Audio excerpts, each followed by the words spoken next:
बढ़ते मामलों के बीच मोर्चे पर पीएम मोदी सभी राज्यों के स्वास्थ्य अधिकारियों के साथ की बैठक। ताजा स्थिति, रोकथाम और बचाव पर किया मंथन। वाराणसी में प्रधानमंत्री नरेंद्र मोदी ने किया अमूल प्लांट का शिलान्यास। 2100 करोड़ की परियोजनाओं की दी सौगात। पीएम मोदी ने वाराणसी में बनारस डेयरी संकुल की प्रदर्शनी का भी लिया जायजा। सीएम योगी भी साथ में रहे मौजूद। मंच से सीएम योगी ने पीएम मोदी का जताया आभार। कहा, पीएम मोदी ने काशी को नई पहचान दिलाई। दिल्ली में जेपी नड्डा की अहम बैठक। वीडियो कॉन्फ्रेंसिंग के जरिए जुड़े बीजेपी शासित राज्यों के मुख्यमंत्री। सुशासन दिवस की तैयारियों पर हुई चर्चा। दिल्ली मेरठ एक्सप्रेसवे का लोकार्पण। केंद्रीय मंत्री नितिन गडकरी ने किया उद्घाटन। दिल्ली से लखनऊ तक ग्रीन एक्सप्रेसवे बनाने का किया ऐलान। केंद्रीय परिवहन मंत्री नितिन गडकरी ने गाजियाबाद के डासना टीएनसी बिल्डिंग का उद्घाटन किया। उद्घाटन के दौरान जापान के राजदूत सुजुकी सातोशी भी मौजूद रहे। यूपी के लखनऊ में सीएम योगी ने किसानों और कृषि वैज्ञानिकों को किया सम्मानित। किसान सम्मान दिवस पर किया पुरस्कार का वितरण। सीएम योगी ने कहा, यूपी का किसान बढ़ रहा है आगे। वैज्ञानिक तरीके से खेती पर जोर। कृषि इंफ्रास्ट्रक्चर फंड बनाया गया। यूपी चुनाव से पहले सीएम योगी आदित्यनाथ का अभी तक का सबसे धमाकेदार इंटरव्यू। जी यूपी उत्तराखंड पर कहा, एक्सीडेंटल हिंदू देश के लिए बड़ा खतरा। जी यूपी उत्तराखंड पर सीएम योगी का दावा। बोले, यूपी में बीजेपी को मिलेंगी 325 सीटें। विपक्ष टक्कर में नहीं, सिर्फ खिलेगा कमल। इलाहाबाद हाईकोर्ट की पीएम और चुनाव आयोग से अपील। ओमिक्रॉन के बढ़ते खतरे को देखते हुए चुनाव टालने का अनुरोध। रैलियों में उमड़ने वाली भीड़ को लेकर भी जताई चिंता। यूपी के 12 लाख पेंशनर्स की महंगाई राहत बढ़ी। यूपी सरकार ने जुलाई 2021 से महंगाई राहत बढ़ोतरी का जारी किया आदेश। प्रयागराज में अतीक अहमद के कब्जे से मुक्त कराई गई जमीन पर बनेंगे गरीबों के आशियाने। 26 दिसंबर को सीएम योगी करेंगे शिलान्यास। लुकरगंज में 75 आवास का होगा निर्माण। यूपी में चीनी कारखानों के श्रमिकों को तोहफा। सैलरी में की गई 1600 रुपए की बढ़ोतरी। 70,000 चीनी मिल मजदूरों को मिलेगा फायदा। सीएम योगी आदित्यनाथ के दौरे को लेकर तैयारी में जुटा जिला प्रशासन। 27 दिसंबर को बुलंदशहर के डिबाई में जनसभा को करेंगे संबोधित। बुलंदशहर में बीजेपी की जन विश्वास यात्रा को लेकर हुई बैठक। मंत्री अनिल शर्मा और बीजेपी के सभी जिला पदाधिकारी रहे मौजूद। 26 दिसंबर को जिले में पहुंचेगी यात्रा। सीतापुर में सीएम योगी के कार्यक्रम को लेकर बैठक। बीजेपी एमएलसी विजय बहादुर पाठक ने कार्यक्रम की तैयारियों का लिया जायजा। श्रावस्ती पहुंची बीजेपी की जन विश्वास यात्रा। यात्रा को लेकर पहुंचे महेंद्र सिंह ने अखिलेश यादव पर साधा निशाना। अमरोहा में बीजेपी के युवा कार्यकर्ता सम्मेलन का आयोजन। बीजेपी प्रदेश अध्यक्ष स्वतंत्र देव सिंह ने सम्मेलन को किया संबोधित। विपक्ष पर साधा निशाना। बागपत में डिप्टी सीएम केशव प्रसाद मौर्य ने जन विश्वास रैली को किया संबोधित। सांसद सत्यपाल सिंह भी रैली में रहे मौजूद। कल देवरिया में गृह मंत्री अमित शाह का प्रस्तावित कार्यक्रम। गृह मंत्री विशाल जनसभा को कर सकते हैं संबोधित। डिप्टी सीएम केशव प्रसाद मौर्य भी कार्यक्रम में होंगे शामिल। गोरखपुर में प्रधानाचार्य परिषद के 42वें प्रांतीय अधिवेशन का आयोजन। मंत्री सतीश द्विवेदी ने की शिरकत। कहा, कोविड की वजह से स्कूल बंद करने का अभी कोई प्रस्ताव नहीं। जनविश्वास रैली में रीता बहुगुणा जोशी ने सपा पर साधा निशाना। कहा, जब बुलडोजर चलता है तो माफिया जेल में जाते हैं, तब सपा के पेट में दर्द होता है। सीतापुर में महिला सम्मान समारोह का आयोजन। राज्य सूचना आयुक्त किरण बाला चौधरी ने की शिरकत। प्रियंका गांधी पर साधा निशाना। पूर्व प्रधानमंत्री चौधरी चरण सिंह की जयंती पर बीजेपी प्रदेश अध्यक्ष स्वतंत्र देव सिंह हापुड़ पहुंचे। हापुड़ के नूरपुर गांव में चौधरी चरण सिंह की प्रतिमा पर माल्यार्पण किया। अलीगढ़ में सपा रालोद की संयुक्त रैली में हंगामा। मंच पर चढ़ने को लेकर हुआ विवाद। वीडियो सोशल मीडिया पर वायरल। रामपुर दौरे पर पहुंचे सपा राष्ट्रीय उपाध्यक्ष किरणमय नंदा। आजम खान को लेकर सरकार पर बोला हमला। कहा, इस बार चुनाव जीतकर बीजेपी से बदला लेगी समाजवादी पार्टी। निषाद वोटरों को अपने पाले में करने में जुटे अखिलेश यादव। अयोध्या में निषाद राज की प्रतिमा लगवाने का किया ऐलान। घर घर कार्यकर्ता बांटेंगे निषाद राज की प्रतिमा। अमूल डेयरी के शुभारंभ पर अखिलेश यादव ने किया ट्वीट। डेयरी प्लांट को बताया सपा सरकार का प्रोजेक्ट। गोरखपुर में कांग्रेस के मछुआ समाज के सम्मेलन में पहुंचे छत्तीसगढ़ के सीएम भूपेश बघेल। कार्यकर्ताओं ने किया जोरदार स्वागत। अयोध्या जमीन घोटाले पर प्रियंका गांधी के आरोप। कहा, चंदे के पैसे से किया गया घोटाला। आस्था को पहुंचाई गई चोट। प्रियंका ने कहा, राम मंदिर के नाम पर मची हुई है लूट। अयोध्या में हड़पी गई दलित और गरीबों की जमीन। अयोध्या में जमीन खरीद मामले में सीएम योगी ने दिए जांच के आदेश। कई नेताओं अधिकारियों के नाम सामने आए थे। विशेष सचिव राजस्व मामले की जांच करेंगे। 26 दिसंबर को लखनऊ में कांग्रेस करेगी महिलाओं की मैराथन दौड़ का आयोजन। लड़की हूं लड़ सकती हूं अभियान के तहत विजेता को मिलेगी स्कूटी। केंद्रीय राज्य मंत्री का राहुल गांधी पर प्रहार। राहुल के हिंदुत्व वाले बयान पर वार करते हुए ए नारायणसामी ने कहा, राहुल गांधी हिंदू नहीं है। हिंदू धर्म पर टिप्पणी करने को लेकर सलमान खुर्शीद की मुश्किलें बढ़ी। लखनऊ की एक अदालत ने एफआईआर दर्ज करने के दिए आदेश। हिंदू धर्म की तुलना बोको हराम और आईएसआईएस जैसे आतंकी संगठनों से की थी। मायावती ने प्रेस कॉन्फ्रेंस कर एसपी बीजेपी पर साधा निशाना। कहा, चुनाव को हिंदू मुस्लिम करने में जुटी एसपी और बीजेपी। सतीश चंद्र मिश्रा का समाजवादी पार्टी बीजेपी पर तंज। बोले, बीजेपी और समाजवादी पार्टी आपस में मिले हुए हैं। लखनऊ में अगले हफ्ते चुनाव आयोग की अहम बैठक। यूपी चुनाव की तैयारियों को लेकर 28 और 29 दिसंबर को होगी मीटिंग। मुख्य चुनाव आयुक्त बैठक में होंगे शामिल। पूर्व पीएम चौधरी चरण सिंह की 119वीं जयंती। दिल्ली में आरएलडी अध्यक्ष जयंत चौधरी ने किसान घाट पर दी श्रद्धांजलि। जयंत चौधरी ने कहा, यूपी में एसपी के साथ मिलकर बीजेपी को हराएंगे। गठबंधन ने कैराना के उपचुनाव में बीजेपी को दी थी मात। दिल्ली में राकेश टिकैत ने पूर्व पीएम चरण सिंह को दी श्रद्धांजलि। किसान घाट पर समाधि स्थल पर चढ़ाए पुष्प। श्रावस्ती में आरएलडी जिलाध्यक्ष ने चौधरी चरण सिंह की प्रतिमा पर किया माल्यार्पण। जिलाध्यक्ष के साथ सैकड़ों कार्यकर्ता भी रहे मौजूद।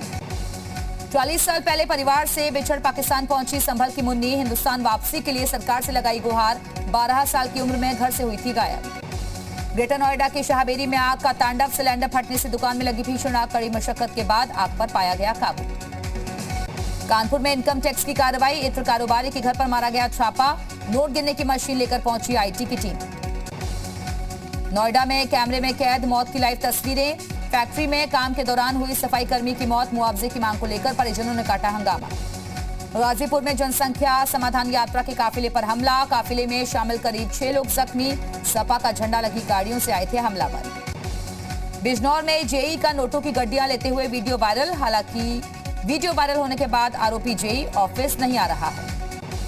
कासगंज में महिला की हत्या का पुलिस ने किया खुलासा। दुष्कर्म में असफल होने पर की गई महिला की हत्या। पुलिस ने आरोपी को गिरफ्तार कर जेल भेजा।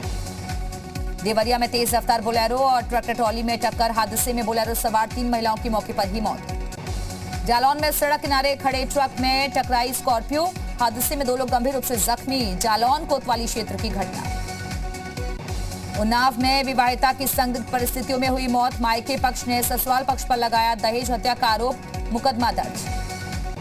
कानपुर में युवक की हत्या का पुलिस ने किया खुलासा। गाड़ी चलाने के विवाद में दोस्तों ने ही की थी हत्या। 3 दोस्तों को पुलिस ने किया गिरफ्तार। मथुरा के जीएलए यूनिवर्सिटी के हॉस्टल में छात्र ने फांसी लगाकर दी जान। पुलिस शव कब्जे में लेकर पोस्टमार्टम करने के लिए जुट गई है। फतेहपुर में वाहन चोर गिरोह का पर्दाफाश। 2 अभियुक्तों को पुलिस ने किया गिरफ्तार। चोरी की 6 बाइकें बरामद।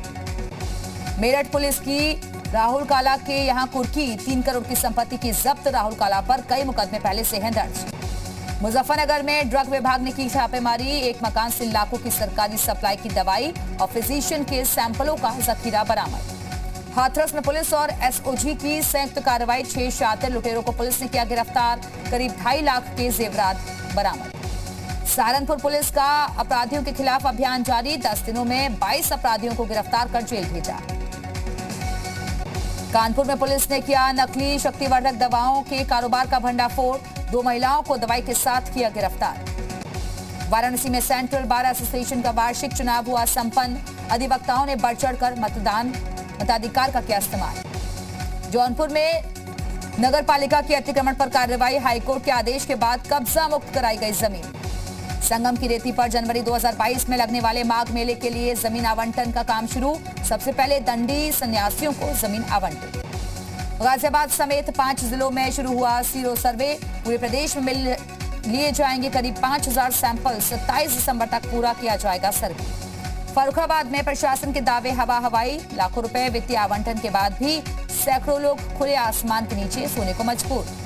ऑफिसर्स क्लब फतेहगढ़ में किसान सम्मान दिवस का आयोजन। कृषक कल्याण को लेकर कई स्टॉल्स लगाए गए। किसानों को कार्यक्रम में खाद भी बांटी गई। गाजियाबाद के श्रवण यादव के बेटे सिद्धार्थ का भारत की अंडर 19 टीम में चयन।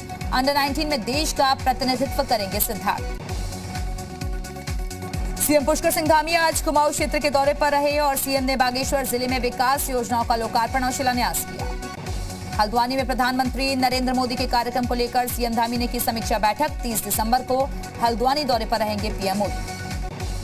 दिल्ली में होने वाले उत्तराखंड कांग्रेस नेताओं की बैठक पर संशय बरकरार, अभी भी देहरादून में ही मौजूद सभी वरिष्ठ नेता। कांग्रेस की अंदरूनी कलह पर होनी है बैठक। हरीश रावत के बगावती तेवर के बाद विपक्ष का कांग्रेस पर निशाना। बीजेपी ने कहा है कि कांग्रेस कभी नहीं रही उत्तराखंड राज्य की पक्षकार, आपने भी कसा तंज। हरीश रावत के इस्तीफे के इंतजार में बैठा उत्तराखंड क्रांति दल। पार्टी अध्यक्ष काशी सिंह येरी ने माहौल में हवा देने की कोशिश की, कहा कांग्रेस में रहकर सही से काम नहीं कर पाए, हमारी पार्टी में उनका स्वागत है। कांग्रेस सांसद मनीष तिवारी का पार्टी आलाकमान पर तंज, कहा पहले असम फिर पंजाब और अब उत्तराखंड में पार्टी का सत्यानाश करने में नहीं छोड़ी कोई कसर। कल से आम आदमी पार्टी का सशक्त महिला समृद्ध उत्तराखंड कैंपेन हल्द्वानी में आतिशी करेंगी अभियान की शुरुआत। गीता रावत और वंदना कुमारी भी कैंपेन को देंगी धार। निर्वाचन आयोग की टीम ने देहरादून में डाला डेरा, चुनावी तैयारियों की करेंगी समीक्षा। बैठक में राजनीतिक पार्टियां भी हो सकती हैं शामिल। काशीपुर में आज समाजवादी पार्टी ने चुनाव सभा का किया आयोजन। सपा नेताओं ने बीजेपी पर हमला बोलते हुए कहा कि प्रदेश को अगर बचाना है तो समाजवादी सरकार लानी होगी। ऑल वेदर रोड से हुए नुकसान की भरपाई का आदेश, हाईकोर्ट ने जिला प्रशासन को दिया आदेश। कांग्रेस प्रदेश उपाध्यक्ष जोत सिंह ने दायर की थी जनहित याचिका। कर्नाटक विधानसभा में धर्मांतरण विरोधी बिल पास, जबरन धर्मांतरण करने वालों को होगी 10 साल की सजा, 5 लाख जुर्माने का भी प्रावधान। पंजाब के लुधियाना कोर्ट में धमाका, अदालत भवन की तीसरी मंजिल पर हुआ ब्लास्ट, 2 लोगों की मौत, 5 लोग गंभीर रूप से जख्मी। लुधियाना कोर्ट ब्लास्ट मामले की एनआईए जांच, गृह मंत्रालय ने पंजाब सरकार से मांगी रिपोर्ट। सीएम चन्नी ने जताई साजिश की आशंका। ओमिक्रॉन को लेकर सीएम केजरीवाल ने की बैठक। दिल्ली में रोजाना 3 लाख टेस्ट करने की तैयारी, हर दिन 1 लाख मरीज मिलेंगे, फिर भी दिल्ली तैयार। दिल्ली में वायु प्रदूषण लगातार खतरनाक स्तर पर बना हुआ है। दिल्ली का AQI आज 387 दर्ज किया गया। 20 साल बाद मेघालय की राजधानी शिलोंग में हुई बर्फबारी, तापमान गिरने से बढ़ी ठिठुरन, सड़कों पर बिछी बर्फ की चादर।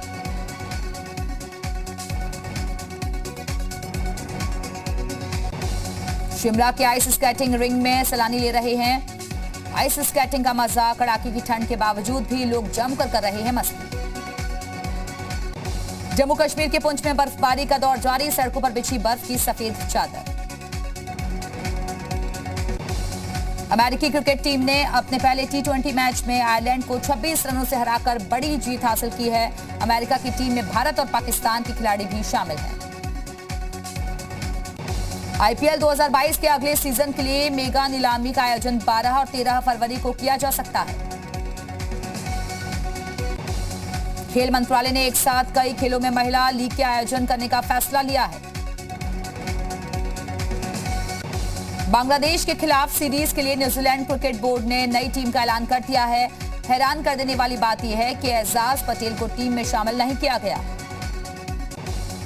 ऑस्ट्रेलिया में एक दिन में आए कोरोना के 8,200 नए मामले, ज्यादा आबादी वाले राज्यों में एक बार फिर कोरोना प्रतिबंधों को लागू किया गया।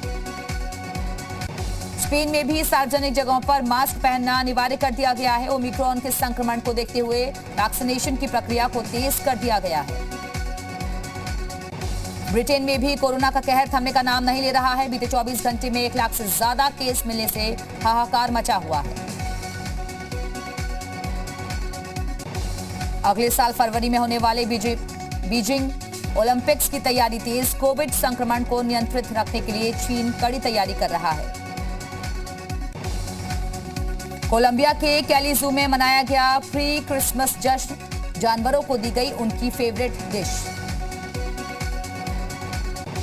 रणवीर सिंह और दीपिका पादुकोण की अपकमिंग फिल्म 83 के प्रीमियर की तस्वीरें वायरल। स्क्रीनिंग के दौरान ब्लैक गाउन में बेहद खूबसूरत दिख रही थी दीपिका। सोनू सूद ने सोशल मीडिया पर अपनी अपकमिंग फिल्म फतेह का पोस्टर रिलीज कर दिया। बॉलीवुड एक्ट्रेस शिल्पा शेट्टी अपनी बेटी समीक्षा के साथ एयरपोर्ट पर नजर आई।